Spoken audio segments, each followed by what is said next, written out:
राजनीति में आज हम बात करेंगे 7वें चरण में खत्म हुए मतदान की।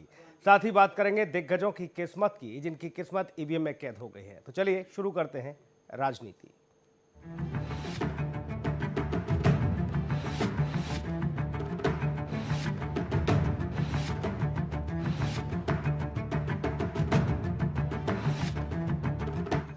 जी हाँ, तो उत्तर प्रदेश में 7वें और अंतिम चरण का मतदान समाप्त हो चुका है और आपको बता दें कि जो लाइनें लगी हैं, बस लाइन में लगे लोग ही अब मतदान कर सकेंगे। आपको ये भी बताते चले 9 जिलों की 54 सीटों पर वोटिंग हुई। सुबह 7 बजे से 7वें और अंतिम चरण के लिए मतदान की प्रक्रिया शुरू हुई। करीब आपको बताते 54% मतदान की खबर। वाराणसी में जो आंकड़ा था वो करीब 53% के लगभग, गाजीपुर में 53% से ज़्यादा है और चंदौली में करीब 59% से ज़्यादा मतदान देखने को मिला। मिर्जापुर में भी तकरीबन 55% के करीब पहुंचा मतदान। सोनभद्र में 56 से ज़्यादा फीसदी मतदान की खबर है। आपको बता दें कि जौनपुर में करीब 54% मतदान है, तो वहीं मऊ में 55% से ज़्यादा मतदान है। आपको बता दें आजमगढ़ में भी 53% के करीब मतदान पहुंचा है और भदोई में भी ये मतदान का आंकड़ा 54% से ज़्यादा पहुंचा है। तो ये बड़ी खबर आपको बता रहे हैं। यूपी में 7वें चरण के लिए मतदान समाप्त हो चुका है। अब ईवीएम में कैद हो चुकी है किस्मत दावेदारों की। तकरीबन 613 दावेदार थे इस आखिरी चरण में। इस दरमियान ये माना जा रहा है कि जो लाइन में लगे हैं लोग और जो पोलिंग बूथ पर पहुंचे हैं और जो लाइनें लगी हैं, वही लोग अब मतदान कर सकेंगे। बाकी मतदान की जो प्रक्रिया है वो समाप्त हो चुकी है। खत्म हो गया है 7वें चरण का मतदान भी। अब आपको ये बताते चले कि 7वें चरण के बाद क्या कुछ समीकरण बनने वाले हैं उत्तर प्रदेश में। हर कोई राजनीतिक पंडित अपना अपना आंकड़ा, अपना अपना आकलन रख रहा है और ये बता रहा है कि उत्तर प्रदेश में इस बार लगभग कौन सी पार्टी किसको लीड कर रही है। और जाहिर तौर पर जो कांटे की टक्कर है, जो सीटें न्यूज़ लगातार बता रहा है कि समाजवादी पार्टी और भारतीय जनता पार्टी के बीच करारा मुकाबला है, कांटे की टक्कर है। और इस कांटे की टक्कर में कौन बाजी मारेगा 10 मार्च को ये तय हो जाएगा। लेकिन आकलन अभी से शुरू हो चुका है। 7वें चरण में करीब 54% मतदान हुआ है। हालांकि अभी जो फाइनल आंकड़ा है वो आएगा 7 बजे के बाद कि कितने प्रतिशत मतदान रहा उत्तर प्रदेश में। शाम 6 बजे खत्म हो चुका है मतदान, ये बड़ी खबर। हालांकि कुछ छुटपुट घटनाओं को छोड़ दिया जाए तो बाकी शांतिपूर्ण तरीके से ये मतदान संपन्न हुआ है। लाइन में लगे लोग ही अब मतदान कर सकेंगे। साथ ही आपको बता दें कि आज से राजनीतिक दलों का अब जो गठजोड़ का जो सिलसिला है वो शुरू हो जाएगा और राजनीतिक दल कम से कम 2 दिन चैन की नींद सो सकेंगे। और ये प्रतिशत हम आपको दिखा रहे हैं कि कितने कितने प्रतिशत कहां कहां वोटिंग हुई है। जौनपुर में तकरीबन 53.5%, मऊ में 55% से ज़्यादा, आजमगढ़ में 52% से ज़्यादा मतदान हुआ है। भदोई में तकरीबन 54.5% के करीब मतदान पहुंचा है। 7वें चरण में करीब 54% मतदान की खबर है ओवरऑल अगर देखा जाए। हालांकि अभी जो फाइनल आंकड़ा है वो स्पष्ट नहीं हो पाया है, वो 7 बजे के बाद आएगा और ये अनुमान लगाया जा रहा है करीब 60% मतदान इस अंतिम चरण में हुआ है। लगभग ये आंकड़ा आएगा। अलग अभी निर्वाचन आयोग इसको लेकर प्रेस वार्ता करेगा। फाइनल जो आंकड़ा जाएगा उसके बाद स्पष्ट होगा कि आखिरकार उत्तर प्रदेश के 7वें चरण में और अंतिम चरण में कितने प्रतिशत मतदान हुआ।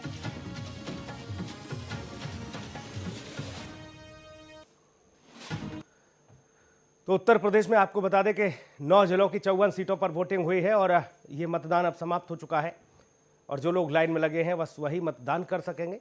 साथ ही विनोद हमारे सहयोगी इस वक्त हमारे साथ जुड़े हुए हैं। विनोद, 7वें चरण का मतदान समाप्त हो चुका है। अब दावेदारों की जो किस्मत है ईवीएम में कैद हो गई। 2 दिन शायद इस उम्मीद में कि हम जीत रहे हैं, ये राहत की सांस ले सकते हैं।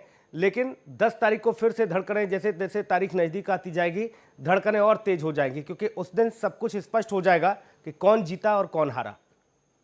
जी बिल्कुल, देखिए सुनील, जो चुनावी बयार थी जो बह रही थी वो आज 6 बजे तक थी, लेकिन अभी कंटिन्यूअस अभी जारी है। जो मतदाता जो थे लाइन में लगे थे वो अपना मत का प्रयोग करेंगे। आखिरी समय कब तक आएगा, एक 20 या 25 मिनट तक और चलेगा। लेकिन प्रत्याशियों की बात करें तो जो उनके अंदर शोर था, जो उनके समर्थकों के अंदर शोर था, वो कहीं ना कहीं अब कुछ ही देर में थम गया है। और आगे जो 10 तारीख को अब इसका पूरा निर्णय सामने आएगा। हालांकि किस का कौन बाजी मारेगा ये तो 10 तारीख को पता चलेगा, लेकिन प्रत्याशियों की जो धड़कनें हैं वो अब धड़कना शुरू हो गई हैं। हालांकि पहले से भी पूरा दमखम दिखाई दे रहा था, कौन जीतेगा कौन हारेगा, सबके अंदर ये संशय बना हुआ था कि लगातार अपनी कोशिश लगातार सब लोग कर रहे थे। लेकिन अब वक्त आ गया है रिजल्ट का, तो ऐसे में अब सभी जो प्रत्याशी हैं वो अब इंतजार करेंगे, क्योंकि 7वें चरण का जो चुनाव था वो खत्म हो चुका है।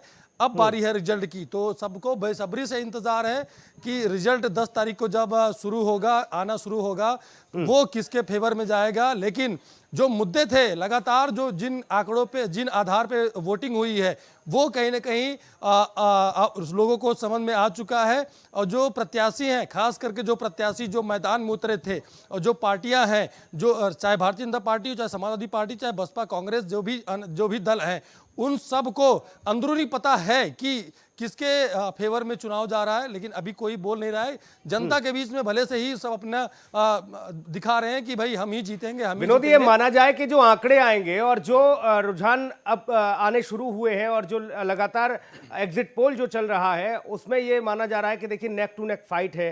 कोई समाजवादी पार्टी की बढ़त दिखा रहा है, कोई भारतीय जनता पार्टी को जिता रहा है।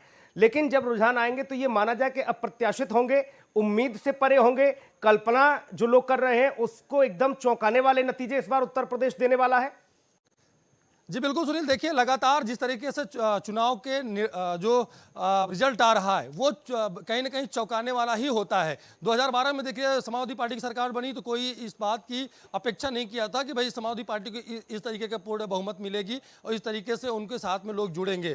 क्योंकि जो पंडित, महापंडित थे, चुनावी पंडित थे, जो लगातार भाई जानकारी देते रहते हैं, समीकरण बताते रहते हैं, उन सब की जो गणित थी वो फेल हो गई। 2017 में जिस तरीके का समीकरण बना, वो लोग जो राजनीतिक पंडित होते जिस तरीके से बता रहे थे, उनका भी फेल हो गया। अगर पश्चिम बंगाल की बात करें, अभी कुछ दिन पहले ही चुनाव था और बिहार में चुनाव था, जिस तरीके से लोग बताते हैं उसका बिल्कुल अपोजिट चला जाता है। तो इस बार के चुनाव में भी बिल्कुल उसी तरीके का रिजल्ट आएगा मुझे लगता है, क्योंकि जिस तरीके का समीकरण बने हैं, जिस तरीके के मुद्दे तैयार हुए थे इस बार के चुनाव में, वो कहीं ना कहीं विपरीत दिखाई दे रहे थे। और जो लोगों ने अपने मन में धारणा बना ली थी, जो अपने दिमाग में मुद्दे बना लिए थे, उसी के आधार पर इस बार वोटिंग हुई है। भले से राजनीतिक दल अपने अपने जुगत में लगे थे, अपनी अपनी बातें कह रहे थे और अपनी बढ़त दिखा रहे थे, भले ही न्यूज चैनलों पे लोग अपनी बातें अपने तरीके से कहलवा रहे थे, लेकिन जो इस बार का रिजल्ट होगा बिल्कुल मुझे लगता है वो बिल्कुल विपरीत जाएगा। क्योंकि जो आंकड़े और जो मुद्दे और जिस तरीके का समीकरण, ये तीनों चीज जो बन करके लोगों के बीच में गया है, वो कहीं ना कहीं एक अलग रूप रेखा तैयार कर दिया है। अब देखने वाली बात होगी कि 10 तारीख को जब रिजल्ट आएगा क्या कुछ निकलकर सामने आता है। लेकिन जो समीकरण बने हैं वो कहीं ना कहीं अपनी जगह, और जो मुद्दे हैं वो भी अपनी जगह। सारे राजनीतिक दलों ने अपने अपने तरीके से एड़ी चोटी का जोर लगाया, अपने अपने हिसाब से व्यवस्थाएं की और ये माना कि इस बार हम प्रदेश में सरकार बना रहे हैं। भारतीय जनता पार्टी कह रही है हम सरकार बना रहे हैं, हम फिर से आ रहे हैं प्रदेश में। समाजवादी पार्टी निश्चिंत है कि हम 300 पार करेंगे। कांग्रेस भी सरकार बना रही है, ये तो छोड़ो, आम आदमी पार्टी भी सरकार बना रही है उत्तर प्रदेश में। तो लेकिन सवाल यह है कि कोई कोर कसर नहीं छोड़ी गई।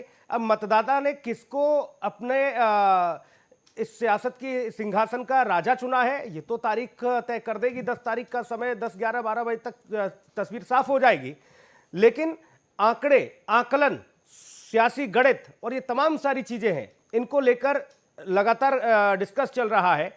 लेकिन एक आंकड़ा, एक आकलन ये कि जो फाइट इस बार देखने को मिली, सरकार बनाने का कोई दावा कर रहा हो, आम आदमी पार्टी कर रही हो, कांग्रेस कर रही हो, बीएसपी कर रही हो, लेकिन जो कांटे की टक्कर है वो भारतीय जनता पार्टी और समाजवादी पार्टी के बीच है। विनोद जी बिल्कुल सुनील, देखिए जो टक्कर है बिल्कुल सटीक विश्लेषक है ये कि भाई समाजवादी पार्टी और भारतीय जनता पार्टी के बीच में, क्योंकि और किसी के पास उस तरह का जनाधार देखने को नहीं मिला, उस तरह का जो समीकरण नहीं मिला, और ना ही उस तरीके मुद्दे किसी के पास थे।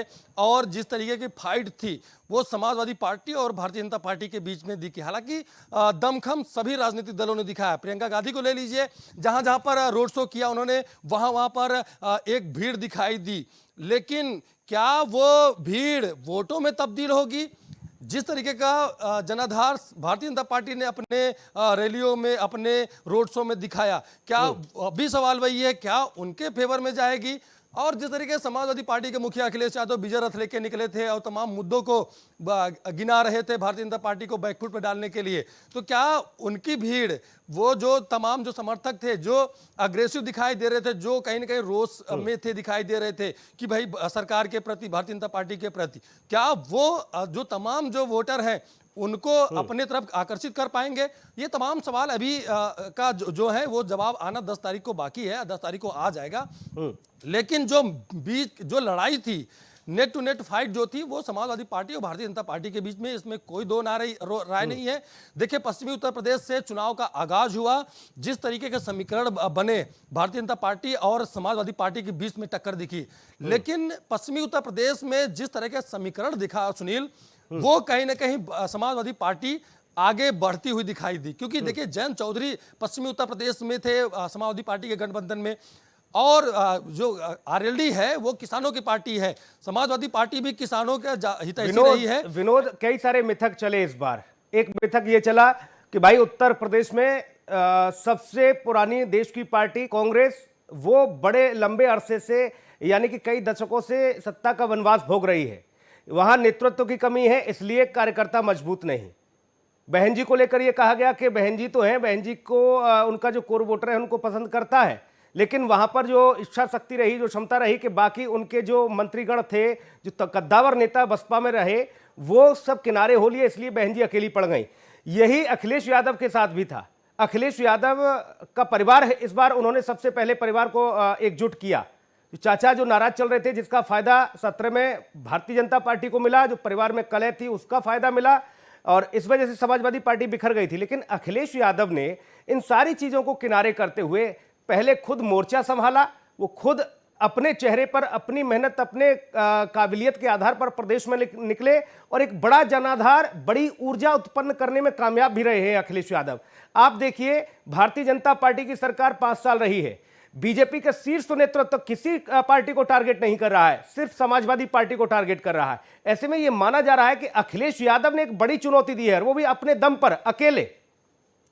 जी बिल्कुल सुनील, देखिए, सबसे पहले हम कांग्रेस की बात कर लेते हैं, जिसका आपने बताया कि बात सही भी है कि कई दशकों से वनवास में है कांग्रेस पार्टी, तो उसके बारे में बात कर लें। जिस तरीके का पिछले चुनाव में सुनील प्रदर्शन रहा कांग्रेस का, उससे कहीं ज्यादा अच्छा इस बार कांग्रेस का प्रदर्शन रहा। क्योंकि देखिए, 2 साल पहले से प्रियंका गांधी ने पूरा जो मोर्चा था वो अपने संभाल लिया था, और जिस तरीके का वो एक्टिवनेस दिखाई दे रही थी, जो एक्टिव दिखाई दे रही थी, कोई भी मुद्दा हो उसको लेकर कर प्रियंका गांधी मैदान में उतर जाती थी।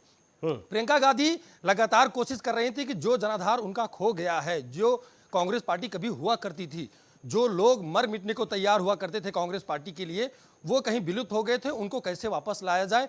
देखिए, इसलिए कांग्रेस पार्टी की जो प्रदेश प्रभारी हैं, उत्तर प्रदेश की जो प्रभारी रही हैं और राष्ट्रीय महासचिव भी हैं प्रियंका गांधी, वो हमेशा एक्टिव दिखाई दी इस बार के चुनाव में।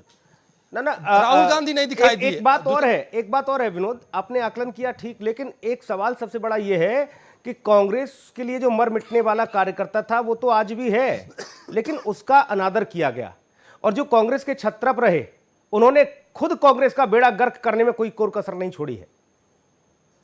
जी बिल्कुल, देखिए सुनील, जिस तरह का माहौल बना था कांग्रेस पार्टी में कि आगे वाला जो विनोद, आऊंगा आपके पास। सोनाली इस वक्त हमारे साथ जुड़ी हैं बनारस से। सोनाली, आप आवाज मिल रही है आपको? जी सोनाली, चुनाव संपन्न हो चुका है, समाप्त हो चुका है, आखिरी चरण था, जबरदस्त उत्साह देखने को मिला आज मतदाताओं में, और वहां की अब क्या कुछ तस्वीरें हैं, और दिन भर का थोड़ा बताएं दर्शकों को कि बनारस में क्या कुछ देखने को मिला, रंग बनारसिया। जी जी, आपको बता दें कि वाराणसी में मतदान अभी कंप्लीट हो चुका है, और तैयारी की बात की जाए मतदान केंद्र पे, तो कोविड प्रोटोकॉल से लेकर सारी सुरक्षा व्यवस्था पूरी तरह से दिखी। यहाँ पर पे लोग व्हील चेयर से भी मतदान करने आए बनारस के लोग, और जागरूक भी किया लोगों को। और की बात की जाए तो सेल्फी पॉइंट भी बना, वहाँ पे लोग वोट के बाद सेल्फी पॉइंट में भी लोग आ रहे थे। आपको बता दें कि आज दिन भर की बात की जाए तो मुद्दा जो रहा आज नीलकंठ तिवारी जी का रहा, जो बूथ के कुछ जो सुरक्षा कर्मी हैं उनके कुछ उनके बीच कुछ बहस हो गई, उसको लेकर आज बहुत बहस हुई वहाँ बनारस में, काशी में। चलिए, बहुत शुक्रिया आपका विनोद। अब मैं चाहूंगा कि आप थोड़ा सी नजर डालें, जैसे कि कांग्रेस से लेकर बहुजन समाज पार्टी और समाजवादी पार्टी, फिर भारतीय जनता पार्टी। भारतीय जनता पार्टी के पास नेतृत्व की कोई कमी नहीं। आप किसी भी राज्य के मुख्यमंत्री को ले लीजिए जो भाजपा शासित राज्य है, या फिर केंद्र सरकार को ले लीजिए, खुद प्रधानमंत्री ने जबरदस्त ताबड़तोड़ धुआंधार रैलियां की हैं उत्तर प्रदेश में। नेतृत्व की कमी नहीं, लेकिन कई सारे ऐसे मुद्दे जिनको अखिलेश यादव ने जोर शोर से उठाया और भारतीय जनता पार्टी को कड़ी टक्कर दी। अकेले अखिलेश यादव ने भाजपा के माथे पर बल ला दिया, पसीना ला दिया। जी बिल्कुल सुनील, इसमें कोई दो राय नहीं है कि भारतीय जनता पार्टी ने पूरा दम जो है इस बार के विधानसभा चुनाव में उत्तर प्रदेश में झोंक दिया। जैसे पश्चिम बंगाल में पूरी पलटन उतार दिया था, पूरा जमखम दिखाई दिया, लेकिन कामयाबी पश्चिम बंगाल में नहीं मिली। उसी तरीके से अब जब वहां कामयाबी नहीं मिली तो उत्तर प्रदेश जो कि सबसे बड़ा सूबा है, यहां से ही राजनीति जन्म लेती है। भाजपा के पास खोने के लिए कुछ था नहीं विनोद, लेकिन यहां तो 5 साल शासन में रहे हो आप, जिसकी दुहाई देते हैं आप लगातार कि भाई भय मुक्त सरकार, प्रदेश में ऐसी सरकार जिसने प्रदेश का कल्याण कर दिया, तमाम बाहरी निवेश आ रहा है, लोगों को रोजगार मिल रहे हैं, महंगाई तो है ही नहीं, सब कुछ फ्री में दे रहे हैं, ये स्थिति बना दी। जी बिल्कुल सुनील, देखिए सबसे पहले यही बताना चाहेंगे कि जिस तरीके का भारतीय जनता पार्टी ने पूरा सिनेरियो तैयार किया था कि आने वाले विधानसभा चुनाव में हम क्या क्या मुद्दे लेकर उतरेंगे, क्योंकि 2017 में जिस तरीके के मुद्दे लेकर उतरी थी भारतीय जनता पार्टी और पूर्ण बहुमत की सरकार बना ली थी, अब उसके सामने कई ऐसी चुनौतियां खड़ी थी कि उसको पार पाना बड़ा ही मुश्किल दिखाई दे रहा था भारतीय जनता पार्टी के लिए, क्योंकि सामने अखिलेश यादव थे। यही वजह थी कि भारतीय जनता पार्टी ने उन तमाम चेहरों को पूरे देश भर से, जहां जहां पर भारतीय जनता पार्टी शासित राज्य है, उनके मुख्यमंत्री हो, चाहे तमाम ऐसे बड़े दिग्गज नेता हो जो जाति समीकरण पे फिट बैठते हैं, या फिर केंद्र के ऐसे दिग्गज नेता, चाहे प्रधानमंत्री नरेंद्र मोदी ही क्यों ना हो, गृह मंत्री अमित शाह क्यों ना हो, ये तमाम दिग्गज नेता उत्तर प्रदेश में उतर गए। देखिए पश्चिम उत्तर प्रदेश में जब चुनाव होना था तो कैराना जैसा मुद्दा उठा दिया, बुलंद ऐसे कई मुद्दों को सामने लाने की कोशिश की गई कि भाई चुनाव को अपने मुद्दों पे लड़ा जाए, लेकिन सामने अखिलेश यादव अकेले थे। लेकिन भारतीय जनता पार्टी को टक्कर देने के लिए मुझे लगता है काफी थे अखिलेश यादव, क्योंकि जिस आधार पे ये चुनाव होना था भारतीय जनता पार्टी के अकॉर्डिंग, उस आधार पे ये चुनाव नहीं हो पाया, क्योंकि जिस तरीके से 2017 में जो समीकरण तैयार भूमिका किया रहेगी क्या विनोद? क्या आंकड़ा कहता है, क्या आकलन कहता है? आप तो प्रदेश भर में घूमे हैं, मतदाताओं से बात हुई है, बीएसपी कहीं है क्या मोर्चे में? कुछ जगह ऐसी निर्णायक भूमिका अदा करेगी बहुजन समाज पार्टी?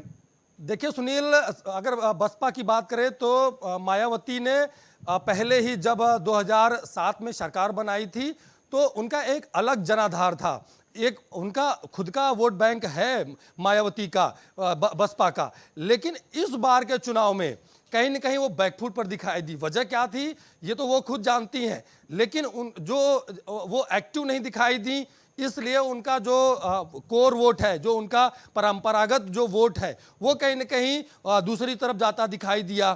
अब मायावती के लिए बड़ी चुनौती थी वो अपनी साख कैसे बचाए। यही वजह थी कि चुनाव के कुछ दिन पहले, जब पश्चिमी उत्तर प्रदेश में चुनाव होना था, उसके कुछ दिन पहले पहला चरण का मतदान होना था, वो आगरा में रैली करने पहुंची। तो वहां पर भी जो मायावती हुआ करती थी, जो बसपा की रैली हुआ करती, पहले अगर बसपा की रैली हो जाए तो चारों तरफ जाम लग जाता था, उस तरह का दमखम दिखाई नहीं दिया। आगरा में उतना भीड़ नहीं आ पाई कि जितना पहले बसपा के लिए भीड़ आया करती थी। जो उनके वोटर वह एकदम उत्साहित वोटर हुआ करते थे, जो एकदम समर्पित वोटर हुआ करते थे, वो इस बार की रैली में नहीं दिखाई दिए। और ना ही जहां जहां जनसभा भारतीय बसपा के जो छोटे लीडर हो या फिर उसमें वजह लीडर तो बहुत सारी है। देखिए राजनीतिक दल है, अपने अपने तरीके से सिनेरियो सेट करते हैं विनोद, लेकिन हाशिए पर चले जाना एकदम से, और इस चुनाव में उस उत्साह से बहन जी का भी कोई जनाधार देखने को मिला नहीं।